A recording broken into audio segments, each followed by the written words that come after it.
आता पावसाला सुरुवात झालेली आहे. पावसाला सुरुवात झाली तर आपल्याला पेरणीची लगबग लागणार आहे. आता एक गोष्ट लक्षात घ्या की सायंटिस्ट सांगतात की आम्ही सांगतोय 80 mm पाऊस झाल्याशिवाय पेरणी करायची नाही. मग शेतकऱ्यांनी कसं समजायचं की 80 mm पाऊस झालेला आहे? शेतकरी मित्रांनो, याच्यासाठी 2-3 पर्याय आहेत. पहिली गोष्ट, तुमच्या मोबाईलवरचा डेटा दररोज चेक करत राहा. आज किती पाऊस झाला याची नोंद घ्या.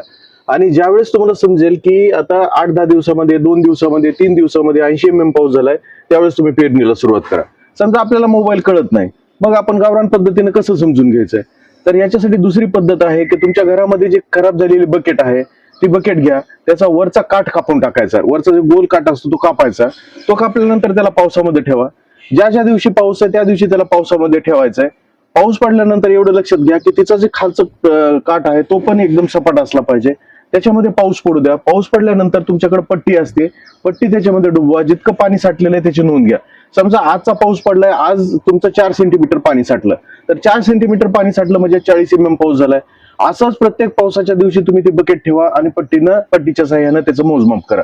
याच्यावरून तुम्हाला लक्षात येईल की ज्या दिवशी तुमच्या ह्या सगळ्या पावसाची बेरीज 80 होईल, तुम्ही समजून घ्या 80 पाऊस झालाय आणि आता पेरणीसाठी योग्य आहे. पण बऱ्याच वेळेस असं होतं की एकाच दिवसामध्ये 80 पाऊस पडतो. मग अशा परिस्थितीमध्ये मी पेरणी करावी का, हा प्रश्न राहतो.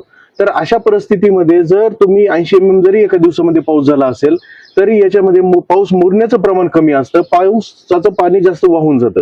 मग अशा परिस्थितीमध्ये तुम्ही काय करायचंय की खाली उकरून बघायचं. वापसा आल्यानंतर खाली उकरून बघा.